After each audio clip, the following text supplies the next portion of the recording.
మినుము తినుటకు వెళ్ళి తిరిగి రాని కాకివా, బదులు తెచ్చిన బాధ్యత గల పావురానివా అనే పాఠాన్ని మనం విందాం. ఆదికాండం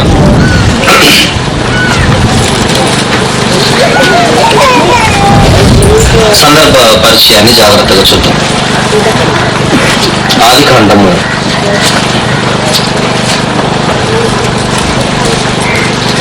8వ అధ్యాయం.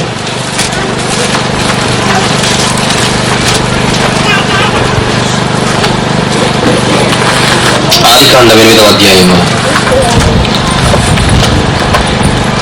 సందర్భం నోవహు గారు జలప్రలయ పరిస్థితులలో ఓడలో ఉన్నాడు. అనేక పక్షులు జంతువులన్నీ కూడా ఉన్నవి.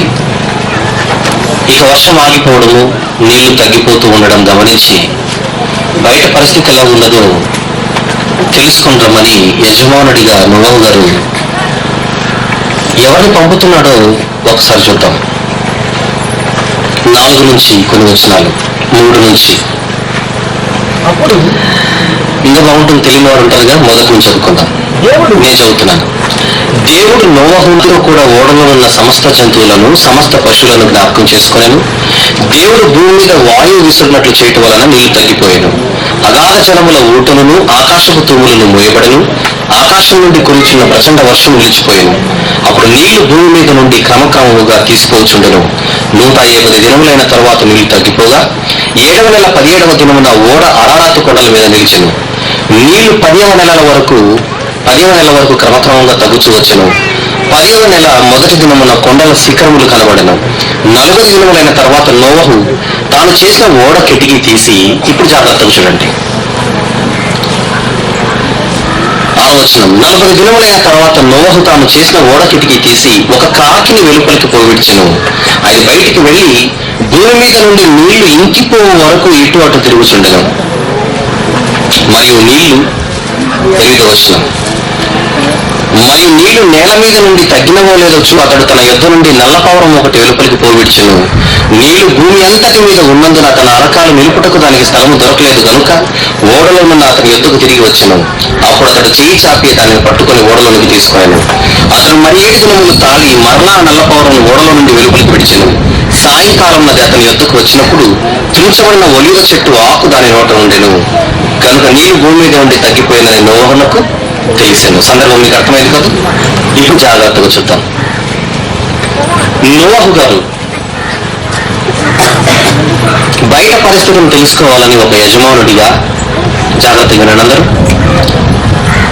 యజమానుడైన నోవహు గారు బయట పరిస్థితి ఎలా ఉందో తెలుసుకొని రమ్మని ఒక పని లేదా ఒక బాధ్యత అప్పగించి ఒక కాకిని బయటికి పంపితే, ఈ కాకి ఏం చేసిందని చదివారు 7వ వచనం 8వ వచనంలో. అది నీళ్లు తగ్గిపోయే వరకు ఇటు ఒప్పుతుందట. ఆ మాట చదవండి ఒకసారి మళ్ళీ. ఆదికాండం 8వ అధ్యాయం వచనం 7వ వచనం.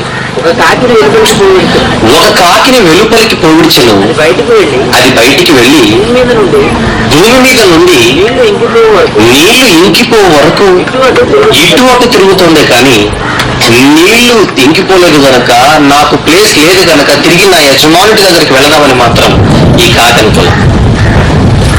కానీ పావురం ఏం చేసింది? నీళ్లు తగ్గకపోయేసరికి యజమానుడి దగ్గరకు వచ్చింది. మళ్ళీ పావురాన్ని పంపితే అదే పావురాన్ని ఒక ఒలివ ఆకు తుంచబడినటువంటి దానిని తీసుకొని వచ్చి నోవహు గారికి అప్పగించింది. ఇక్కడ అంశం ఏంటంటే, యజమానుడైన నోవహు గారు కాకికి ఒక పని అప్పగించాడు, పావురానికి ఒక పని అప్పగించాడు. పని అప్పగించి జవాబు తెమ్మని ఈ రెండింటికి చెబితే ఒకటి మాత్రం వెళ్ళిపోయింది, తిరిగిరా. మరొకటి మాత్రం జవాబు తీసుకొని వచ్చింది, బాధ్యత గల పక్షిగా. దీని అలా మనసులో ఉంచుకొని ఇప్పుడు పాయింట్కి వస్తాను. దేవుడు ఈ విషయాన్ని మన కోసం ఎందుకు రాయించాడు అది ప్రశ్న. బైబిల్లో ప్రతి మాట అవసరము కనుకనే దేవుడు రాయించాడు తప్పితే అనవసరంగా ఏ మాట కూడా దేవుడు రాయించలేదు. ఇది ముందు మీరు నమ్మాలి. అనవసరమైన విషయాలు ఎప్పుడూ దేవుడు రాయించలేదు. అసలు ఈ పావురం గురించో లేకుంటే కాకి ప్రస్తావన లేకుండా కూడా ఆ విషయాన్ని చెప్పొచ్చు. నోవహు నీళ్ళు తగ్గిపోయిన తర్వాత బయటకు వచ్చాడని చెప్పొచ్చు సింపుల్గా. కానీ నీళ్లు తగ్గిపోయే సందర్భంలో ఒక కాకి చేసిన పని, ఒక పావురం చేసిన పని ఎందుకు ప్రత్యేకంగా దేవుడు రాయించాడంటే, అది ఎందుకు రాయించడం మీకు తెలియాలంటే మీరు 1 కొరింథీ 10వ అధ్యాయము 11వ వచనం చూడాలి. ఎందుకు రాయించడం మీకు అంటే, కొరింథీ మొదటి పత్రిక 10వ అధ్యాయము 11వ వచనం చూస్తే మీకు మ్యాటర్ అర్థమవుతుంది. ఈ సంగతులు దృష్టాంతములుగా వారికి సంభవించి యుగాంతమందున్న మనకు బుద్ధి కలుగుటకై ఇవి రాయబడింది. ఎంత చక్కగా ఉందన్నమాట. ఇప్పుడు దేవుణ్ణి అడిగి, ప్రభువా ప్రభువా ప్రభువా, పావురం గురించి ఎందుకు రాయించావు, కాకి గురించి ఎందుకు రాయించావంటే, నీకు బుద్ధి కలగడానికి రా అంటున్నాడు. ఏంటి మనకుందా లింక్? మనకే ఉంది లింక్. ప్రియులారా, ఒక కాకికి ఒక పావురానికి యజమానుడిగా నోహు కనపడుతున్నాడు. బాగా ఆలోచించండి, మంచి మాటలు ఇవి. ఒక కాకికి ఒక పావురానికి పని అప్పగించిన యజమానుడిగా ఒక నోహు గారు ఈ సందర్భంలో కనపడుతున్నారు. ఇందులో ఏది మంచిదో మీరు చెప్పండి. పావురం మంచిదా, కాకి మంచిదా? ఎందుకు మంచిది? పనిని నెరవేర్చి వచ్చింది గనక. మళ్ళీ చెబుతాను, పావురం ఎందుకు మంచిదో చెప్పండి. అప్పగించిన పనిని నెరవేర్చి వచ్చింది కనుక. కాకి ఇక్కడ ఈ సందర్భంలో ఈ కాకి ఎందుకు మంచిదో కాదు చెప్పండి. అది అప్పగించిన పనిని మరిచిపోయి తిరిగింది కనుక, పని మర్చిపోయి తినడం మొదలుపెట్టింది కనుక. ఈ పాయింట్ను బట్టి ఒకటి మంచిది ఒకటి చెడ్డదని మీరు అనుకుంటే, మనందరికీ కూడా ఒక యజమానుడు ఉన్నాడు, మర్చిపోక. పడింది కదా స్ట్రోక్, ఇక పడింది. మనందరికీ కూడా ఒక యజమానుడు ఉన్నాడు, ఆయనే దేవుడు. ఆయన కూడా మనల్ని పుట్టించాడు అనడం కంటే ఈ లోకములోనికి పంపించాడు. మనం ఈ లోకంలో పుట్టిన వారము అనడం కంటే ఈ లోకానికి వచ్చిన వారం. ఈ లోకానికి మనం వచ్చిన వారం, కానీ అనవసరంగా వచ్చామనుకుంటాం. మనం కూడా ఒక పని చేయడానికి వచ్చాం. మనకంటే ముందు పని పుట్టింది, పని పుట్టిన తర్వాత మనం పుట్టాం. ఉదాహరణ, భూమికి వెలుగు కావాలి అని దేవుడు అనుకున్నాడు కనుక వెలుగు ఒకటి ఇయ్యాలి భూమికి. వెలుగు ఇవ్వడం అనేది ఒక పని. ఆ పని ముందు పుట్టింది, సూర్యుడు తర్వాత పుట్టాడు. వెలుగు ఇవ్వడం అనే పని ముందు పుట్టింది, వెలుగు ఇవ్వడానికి పుట్టాడు సూర్యుడు. అలాగే ప్రతి మనిషి కూడా పుట్టక ముందే ఒక పనిని కలిగి ఉన్నాడని బైబిల్ చెబుతోంది. ఆ మాటను చూద్దాం బైబిల్లో. ఎఫెసీ పత్రిక చూడండి, బైబిల్ ఎఫెసీ పత్రిక 2వ అధ్యాయం 10వ వచనాన్ని జాగ్రత్తగా చూడండి. ఎఫెసీ 2:10. మరియు వాటి యందు మనము నడుచుకొనవలెనని దేవుడు ముందుగా సిద్ధపరిచిన సత్క్రియలు చేయుటకై మనము క్రీస్తు యేసునందు సృష్టింపబడిన వారమై ఆయన చేసిన పని ఉన్నాము. బాగా వచనాన్ని ఆలోచిస్తే, ఎందుకు మనం పుట్టామని అడిగితే, ముందుగా సిద్ధపరిచిన సత్క్రియలు చేయుటకై. అంటే పనులు చేయుటకై. నేనెందుకు పుట్టాను ప్రభు అని అడిగితే, నీకంటే ముందు పుట్టిన పని చేయడానికి. అర్థమవుతుందా మీకు? క్యాచ్ చేయాలి పాయింట్ని. మనందరం ఎందుకు పుట్టామని అడిగితే, దేవుని ముందుగా సిద్ధపరిచిన సత్క్రియలు చేయుటకై. అలాగే వస్తువులు కూడా, ఒక సూర్యుడు, ఒక చంద్రుడు, ఒక నక్షత్రం, ఈ భూమి, ఇవన్నీ ఎందుకు పుట్టాయి తెలుసండి? పని ఉంది కనుక ఇవి పుట్టాయి. ఆ మాటను కూడా చూద్దాం బైబిల్లో. సామెతల గ్రంథం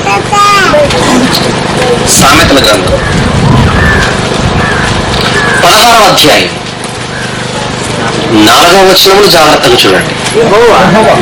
సామెతల గ్రంథం 16వ అధ్యాయం 4వ వచనం, దేవుడు ప్రతి వస్తువును దాని పని నిమిత్తం కలుగు చేసెను.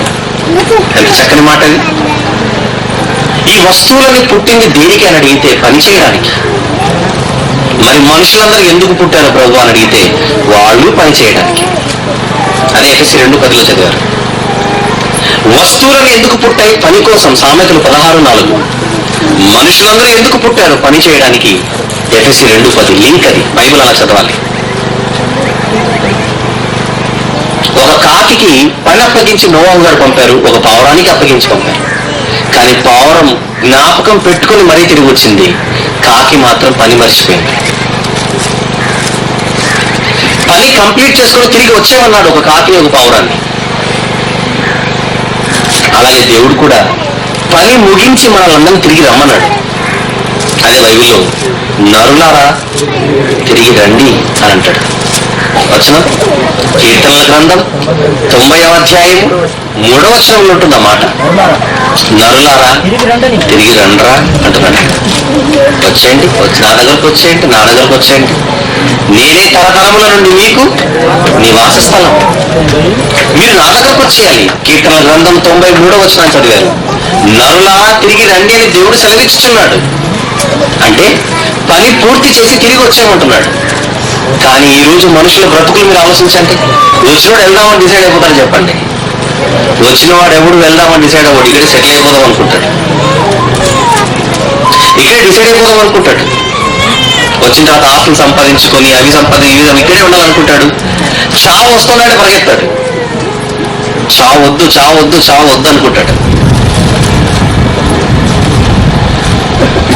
ఇక ప్రాణం పోతుందనే టైంలో డాక్టర్ గారి దగ్గరికి వస్తే డాక్టర్ ఈ పేషెంట్ ఏమంటాడు చెప్పండి? అయ్యా, నా తల తాకట్టు పెట్టైనా నేను నీ ఫీజు కడతాను, నా ప్రాణం అయితే నిలబెట్టు. ప్రాణం మీద అంత తీపేంటి? నీకు వెళ్ళాలని ఇష్టం లేదు, ఇక్కడే ఉండిపోవాలనుకుంటున్నావు. యజమానుడు అప్పగించిన పనిని నువ్వు చేయకుండా ఇక్కడే ఉండిపోవాలనుకుంటుంటే నువ్వెవరో తెలుసా? కాకివి. కాకి ఏం చేసిందో మీరు అదే చేస్తున్నారు. కాకి ఏం చేసిందో మనం అదే చేస్తున్నాం. ఒక బెస్ట్ ఎగ్జాంపుల్ ఒకటి. ఇప్పుడు చచ్చిపోతారా నేను అడిగితే మీరు ఏం చెప్తారు చెప్పండి? మీరు కబురదరు బాగాంటావు, నువ్వు అక్కడి నుంచి ఇక్కడికి వచ్చి చచ్చిపోతావు అడుగుతున్నావేంటి? నేను బతకాలి. ఏం చేయాలి? బ్రతికి ఏం చేయాలి?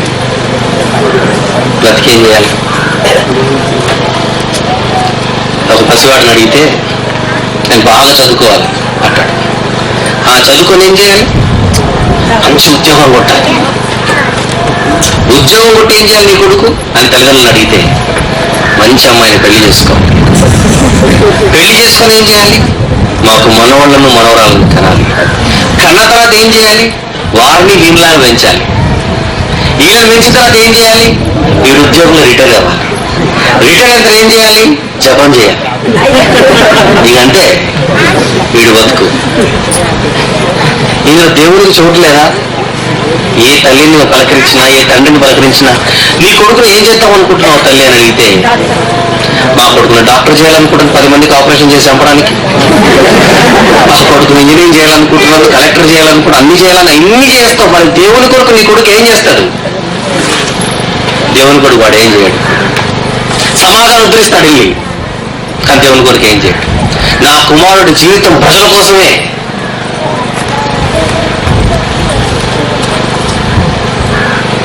కనీసం తల్లిదండ్రులు కూడా నా పిల్లలు దేవుని పని చేయాలని ఇల్లు అనుకోవట్లేదు. దురదృష్టం. మీరు చేయకపోవడమే పెద్ద పాపం అది. మీ పిల్లలు కూడా చేయకపోవడం ఇంకా పెద్ద పాపం అది. పని మర్చిపోయారు. ఇంకా పని ఏంటి అనుకుంటున్నారా? పని ఏంటంటే వెరీ సింపుల్ అండి. ఆదాము హవ్వలను చేసిన తర్వాత వాళ్ళిద్దరిని నాకు లోబడి నేను చెప్పినట్టుగా బ్రతకమని చెప్పాడు, కానీ దారి తప్పారు. ఆ తర్వాత తరం వెంబడి తరం అలా దేవునికి దూరం అయిపోతూనే వచ్చింది. అందుకే జలప్రళయం వచ్చింది. అయిన తర్వాత కూడా మానవ జాతికి బుద్ధి రాక దేవునికి దూరంగానే బ్రతుకుతాం. దేవునికి దూరంగా బ్రతుకుతున్న సమాజాన్ని దేవుడు ఇలా బ్రతకమన్నాడని చెప్పడానికి నువ్వు నడుం కట్టాలి. వారికి దేవుని మాటలు వినిపించాలి, చెప్పాలి, లేదా చెప్పించాలి. బాగా వినండి మంచి మాటలు. దేవుని మాటలు చెప్పి సమాజాన్ని దేవుని దగ్గరకు నడిపించాలి. చెప్పలేకపోతున్నావా? కనీసం చెప్పించు.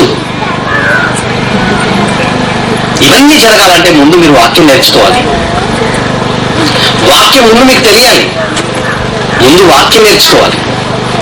నేర్చుకున్న తర్వాత వాక్యంలో దేవుడు ఎలా బ్రతకమన్నాడో అలా బ్రతకాలి. మొదటి పాఠం విన్నారు కదా, ప్రేమగా బ్రతకాలి. అలా బ్రతకాలి. బ్రతుకుతూ 10 మందిని అలా బ్రతకమని చెప్పాలి. అసలు వాక్యం నేర్చుకోవడానికే టైం లేదు మనకి.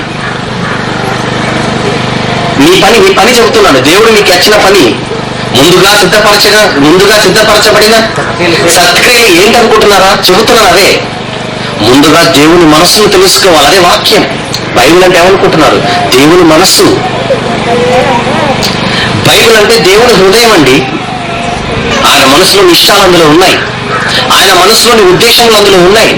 ఆయన మనసులో ఉన్న అన్ని ఎక్స్పెక్టేషన్స్ మీ పైన సంకల్పాలన్నీ అందులో ఉన్నాయి. కనుక ప్రతి మనిషి ముందు చేయవలసిన పని వాక్యం నేర్చుకోవాలి. మొదటి పని. ముందుగా సిద్ధపరిచిన సత్క్రియలు చేయుటకే అని అంటున్నారే. ప్రతి మనిషి చేయవలసింది ముందు వాక్యం నేర్చుకోవాలి. నేర్చుకుంటాడు చెప్పండి? వాక్యం నేర్చుకోవడానికి ఎవరైనా కష్టపడతాడు చెప్పండి? కష్టపడతాడు. వినిపిద్దాము నేర్పిద్దామని 10 మంది కష్టపడితే కనీసం వచ్చి వినడానికి కూడా మనసు సిద్ధంగా ఉండదు. దాని అర్థం కాకులైపోయారని. పోయి విన్న తర్వాత ఏం చేయాలి? పాటించాలి. పరలోకం రావాలంటే 3 మెట్లు ఎప్పుడు గుర్తుపెట్టుకోండి. ఎప్పుడు చచ్చేంతలు గుర్తుపెట్టుకోండి. పరలోకం రావాలంటే 3 మెట్లు. 1, వాక్యం నేర్చుకోవాలి. 2, వాక్య ప్రకారంగా జీవించాలి, అంటే పాటించాలి. 3, పాటిస్తున్న దాన్ని చాటించాలి. ఇవి 3 మెట్లండి. మళ్ళీ చెబుతాను. పరలోకం రావాలంటే 3 స్టెప్స్. అందులో 1, వాక్యం నేర్చుకోవాలి. 2, వాక్యాన్ని పాటించాలి. 3, వాక్యాన్ని చాటించాలి. ఈ 3 మీకు పరలోకం రాదు. రాసేసుకోవచ్చు బంగారు పెంత ఇప్పుడే. మీకు పరలోకం రాదు. ఒకవేళ మీరు బాప్తిస్మం తీసుకున్నారు కనుక పరలోకం నాకు కాకపోతే ఎవరికి వస్తుందని మీరు అనుకుంటున్నా అది ఉత్తమాటే, మీకు రాదు. కానీ సాతాను గాడు ఎంత మాయగాడంటే ముందు అసలు వాక్యం నేర్చుకోవడానికి ఎవరిని సిద్ధం చేయడు. వీడు ఇష్టపడ్డు. నువ్వు ఏమైనా వీడు రచ్చబండలు మాట్లాడుకుంటావో మాట్లాడుకో, అసెంబ్లీలో కొట్టుకో, నీళ్ళతో బిందెలతో కొట్లాడుకో, కానీ ఇంకేదైనా మాట్లాడుకో. ఒకవేళ ఈరోజు టీవీలో సీరియల్ చూడటం మర్చిపోతే మరుసటి రోజు ఫోన్ చేసి ఈరోజు మొగల రేకుల్లో ఏమైందో కనుక్కో. కానీ వాక్యం మాత్రం వినకు తల్లి అంటాడు వాడు. ఎస్ బాస్ అంటాం మనం. అర్థమవుతుందా? ఆడే కదా మన బాస్. వాక్యము వినడం మొదటి స్టెప్ అయితే అసలు వాక్యం వినడానికే మనసు రాదు. వాక్యం చదవడానికి మనసు రాదు. చాలా మంది అంటుంటారు, బ్రదర్ ఎందుకు ఏ పని చేసినా నాకు నిద్ర రాదు, కానీ ఏం చేస్తే నిద్ర వస్తుంది? బైబిల్ పట్టుకుంటానో లేదో బ్రదర్ నువ్వు నమ్మవు, కానీ వద్దన్న నిద్ర తన్నుకుంటూ వస్తుందట. నీకు చెప్పడం కూడా ఏం చెబుతారంటే నిజంగా అవాక్కైపోవాలి ఈ మాటలని. నిద్ర తన్నుకుంటూ వస్తుందట.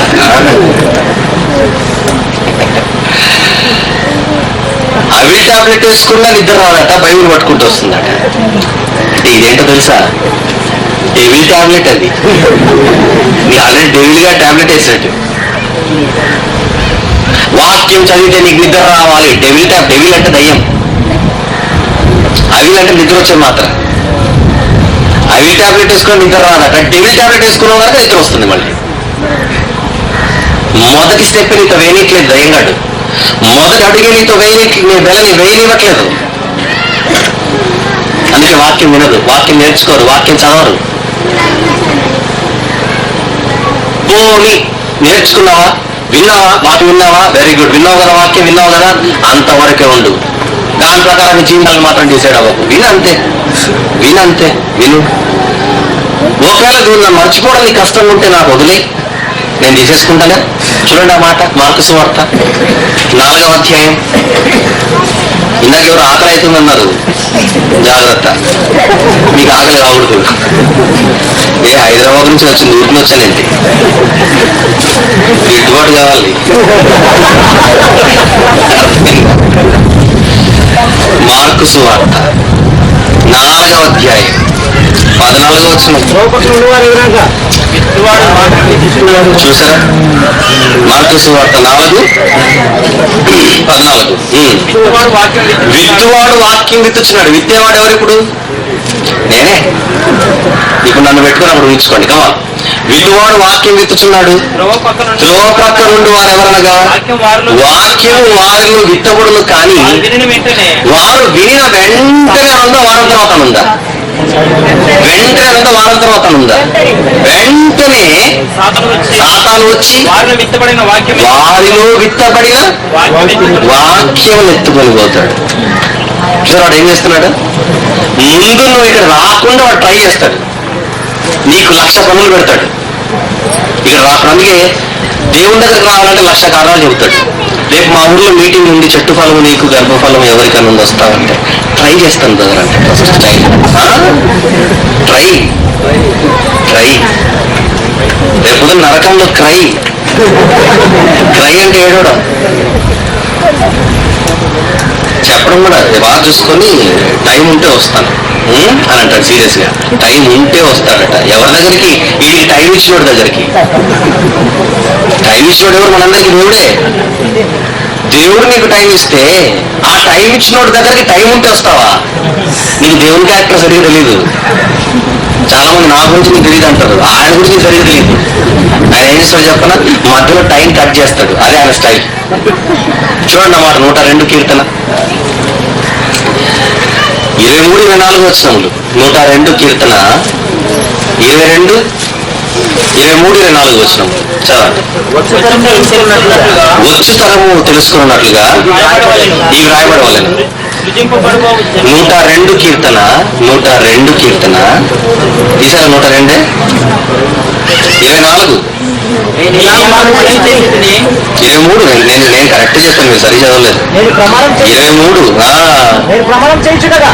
నేను ప్రయాణం చేయించుండగా, ప్రమాణం కాదు, నేను ప్రయాణం చేయించుండగా నాకు ఎందుకు డౌట్ వచ్చిందండి మీ మీద.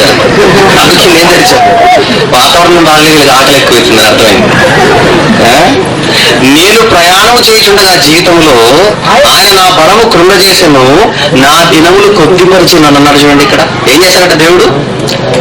ఆయన వాని దినములు కొద్దిపరిచాడట. దేనికి? ప్రయాణం చేస్తుంటే టైం తగ్గించాడట. మీకు మ్యాటర్ దినాములు కొద్ది చేయడం అంటే అర్థం ఏంటి? టైం తగ్గించాడు. దేనికి అని అడిగితే మీటింగ్ ముందు వస్తావా అంటే ఈరోజు జర్నీ ఉందన్నాడు. మీకు అర్థం ఉందా? మరి మీటింగ్ ఉంది ఈరోజు అని అంటే ఈరోజు నాకు ప్రయాణం ఉందన్నాడు. అందుకేం చేసి ప్రయాణం కదా ఈ దినాలు కట్ చేయండి అన్నాడు. కట్ చేసేసాడు. నెక్స్ట్ అప్పుడు వీడికి బుద్ధి వచ్చి నేను ఇలాగ మనవి చేసి తిని, నా దేవా నా దినముల మధ్య నన్ను కొనుక్కోకుము. ఎందుకంటే కష్టాలు వచ్చినప్పుడు దేవుడు గుర్తొస్తాడు కనుక. నా దినముల మధ్య నన్ను అంటే అర్థం ఏంటి?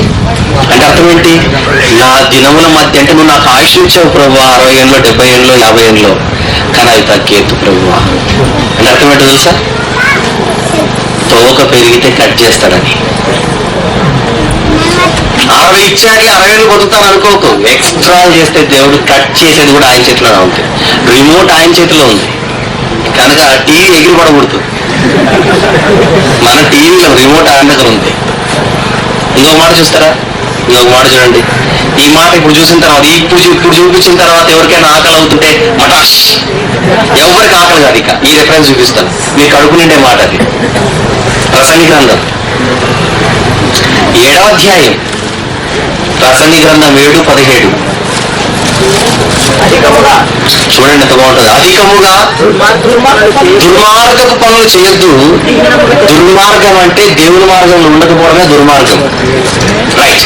అధికముగా దుర్మార్గ పనులు చేయకు, బుద్ధిహీనంగా తిరగొద్దు. ఆ మాట గట్టి చదువు. నీ కాలమునకు ముందుగా నీ వేళ చచ్చిపోదు. అన్ని చూడండి అక్కడ ఉందా లేదా? అందుకే నా బైబిల్ ఓపెన్ చేయలేదు, నేను రాసుకొని వచ్చాను, మీరు అనుకోకుండా. అధికముగా దుర్మార్గపు పనులు చేయకము, బుద్ధిహీనముగా తిరగవద్దు. నెక్స్ట్ నీ కాలమునకు ముందుగా నువ్వు ఎందుకు చచ్చిపోతావురా అంటున్నాడు దేవుడు. ఇప్పుడు చెప్పండి, ఎవరికి ఆకలి అవుతుందో? ఎవరికైనా ఆకలి అవుతుందేంటి? అమ్మో ఆకలి చచ్చిపోతుంది ఇప్పుడు ఆ మాట చూసిన తర్వాత. రైట్. అందుకే జాగ్రత్తగా వినాలి. దేవుడు ప్రతి మనిషికి ఒక పని అప్పగించాడు. అదే చెప్తాను. వాక్యం నేర్చుకోవడం మొదటిది, కానీ వాక్యం నేర్చుకోవడానికి మనిషి ముందు రాడు. పోనీ వచ్చాడా, వీడేం చేస్తాడో చెప్పనా?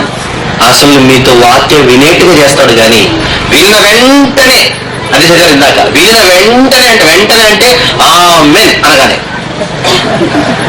ఆడ తీసుకొని వెళ్ళిపోతాడు. దేన్ని ఇంతవరకు విన్నదాన్నంతా. అందుకే చాలా మంది ఏం చెప్తారంటే, ఈరోజు ఎక్కడికి వెళ్ళేసి వచ్చావు? బైబిల్ క్లాస్కి వెళ్ళేసి వచ్చావు. ఏం చెప్పారు అని అన్నంగా అడక్కు. ఏదో చెప్పాడు కానీ, చాలా బాగా చెప్పాడు కానీ ఏం చెప్పాడు గుర్తులేదు. ఎందుకు మర్చిపోయావు? ఆడెత్తుకొని పోయాడు. ఇప్పుడు బాగా చెప్పనా మంచిగా మన భాషలో, సాతాను అంటే దయ్యం. మీ దగ్గరికి ఎందుకు వచ్చింది చెప్పండి? మార్కు సువార్త ప్రకారంగా వాక్యం ఉంటే వచ్చింది తీసుకుని వెళ్ళడానికి. మళ్ళీ చెబుతాను, దయ్యంగాడు మీ దగ్గరికి ఎందుకు వచ్చాడు? వాక్యాన్ని ఎత్తుకొని పోవడానికి. అంటే దయ్యంగాడు మీ దగ్గరికి ఎప్పుడు వస్తాడు? మీ దగ్గర వాక్యం ఉంటే వస్తాడు. రెండోసారి దయ్యం మీ దగ్గరకు ఎప్పుడు వస్తుంది? వాక్యం ఉంటే వస్తుంది. మూడోసారి దయ్యం మీ దగ్గరకు ఎప్పుడు వస్తుంది? వాక్యం ఉంటే వస్తుంది కదా. రైట్. రాత్రిపూట్ల మీ దగ్గర దయ్యాలు రాకూడదని తల దగ్గర ఏం పెట్టుకుంటారు మీరు చెప్పండి? బైబిల్ అంటే వెరీ గుడ్. దయ్యం మీ దగ్గర ఏముంటే వస్తుంది చెప్పండి? ఇప్పుడు దయ్యం రాకూడదని మీరు ఏం పెట్టుకున్నారు తల దగ్గర? అంటే ఏముంటే దయ్యం కాదు మీ దగ్గరికి వస్తాడో అదే పెట్టుకున్నారు మీరు. మీకు అర్థం కావట్లేదు. అది పెట్టుకుని దయ్యం రావాలనుకుంటున్నారు మీ అమాయకం. అది ఉంటేనే ఆడొస్తాడు మీ దగ్గరికి. అలాగే తీరు నుంచి పెట్టుకోము కదా. అప్పుడు వాడు ఒంట్లో ఉంటాడు. అప్పుడు ఇంట్లో ఉంటాడు. అది లేకపోతే ఒంట్లోకి వస్తాడు కనుక అధ్యక్ష జరభద్రం. వాక్యం మీరు వినడమే కాదు, భద్రపరచుకో. మీ పని అది, కాపాడుకోవాలి. మీ పని అది. దేవుడు మీకు ఇచ్చిన పని. నోవహు గారు కాకికి పౌరానికి ఇచ్చినట్టుగా దేవుడు తన మనసును మిమ్మల్ని నేర్చుకోమని చెప్పాడు తండ్రిగా. అదే వాక్యం పెట్టుకోవాలి హృదయంలో గట్టిగా. అక్కడ తాగకూడదు. నేర్చుకున్న వాక్య ప్రకారంగా మీరు జీవించాలి. అది రెండో అడుగు, రెండో స్టెప్. అది బైబిల్లో పరిసయ్యులని ఒకరు ఉంటారు. పరిసయ్యులు వీళ్ళు బ్రతికేందంటే చెప్పుదురే కానీ చెయ్యరు.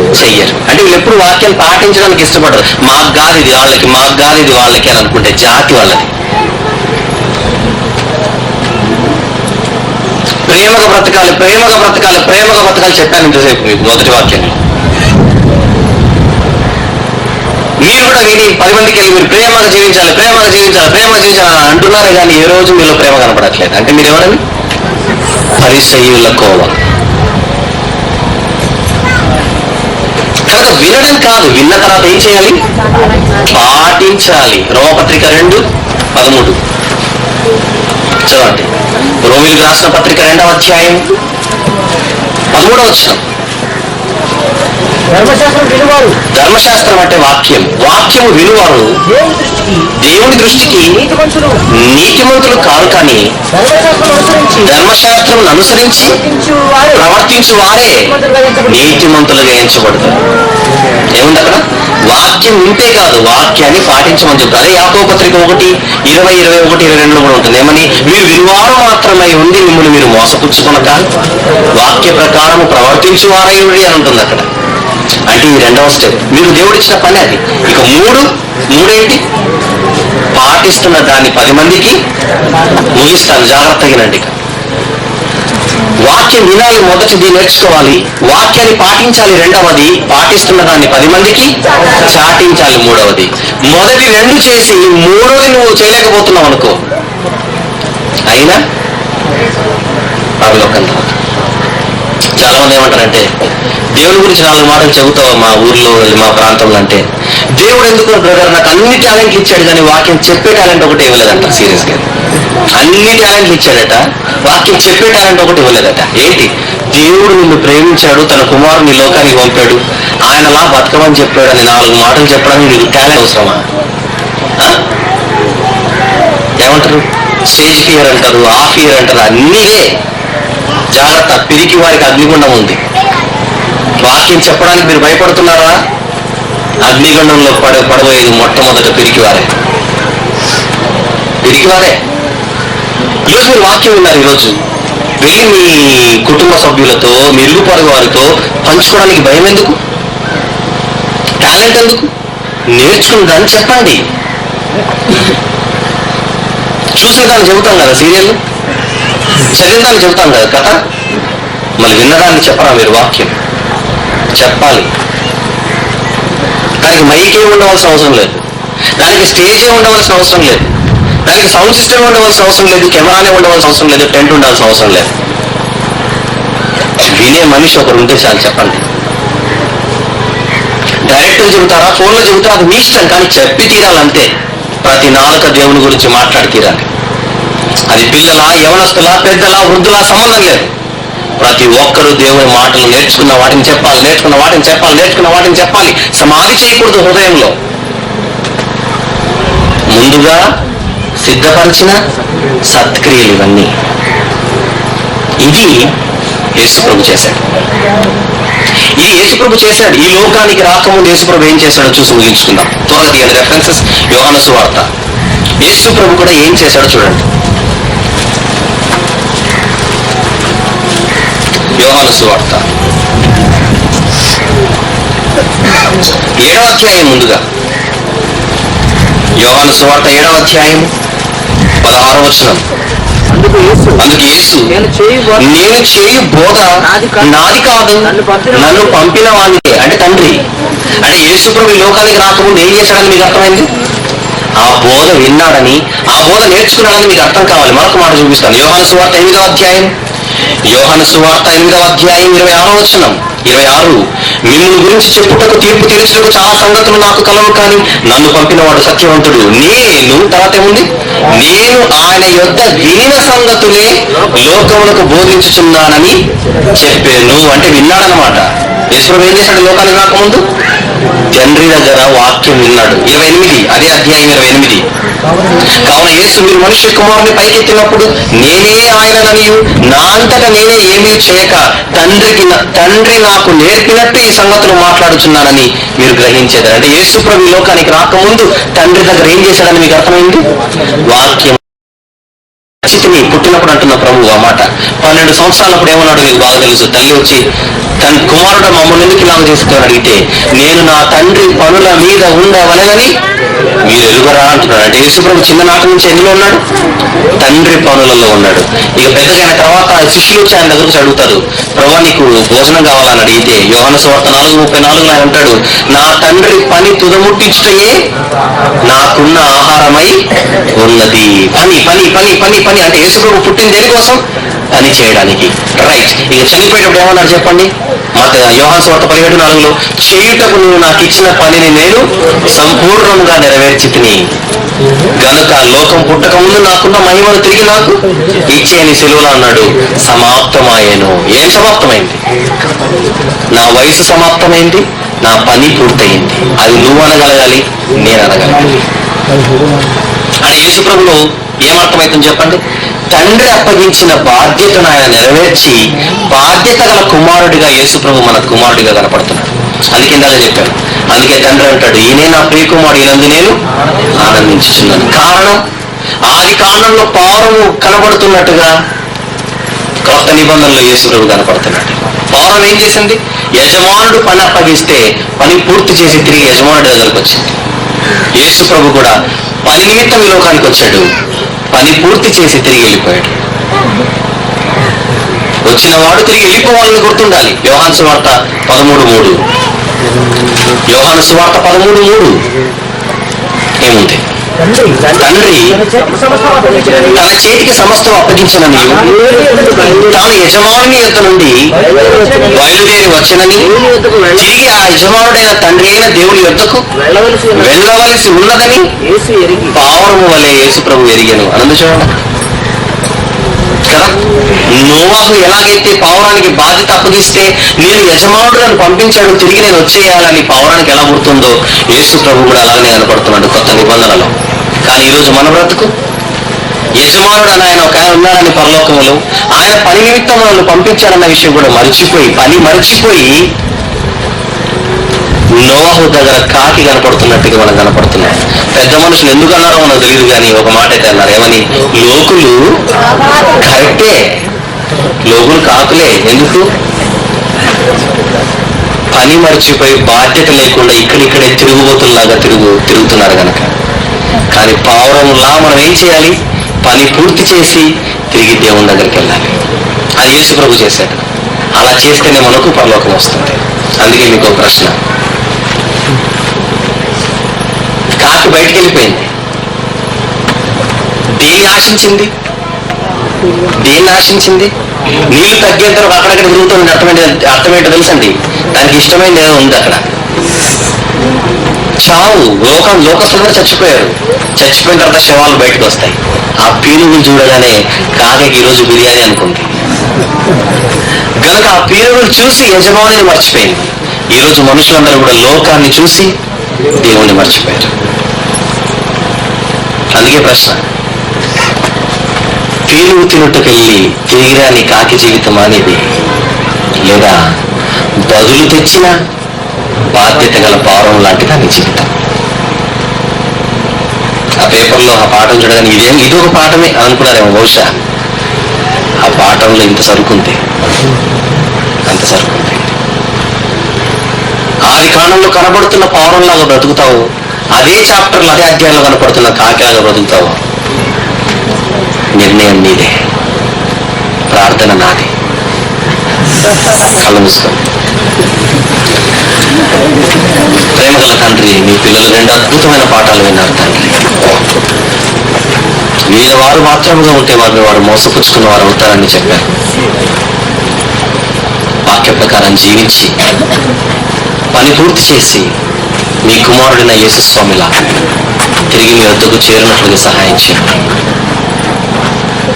సాయంత్రం జరగబో సభలు మీ కృపను మాతో ఉంచి నడిపించాలి. యేసుస్వామి వారి శ్రేష్టమైన నామంలో ఈ ప్రార్థన అడుగుచూ సమర్పిస్తున్నాను తండ్రి. ఆమేన్.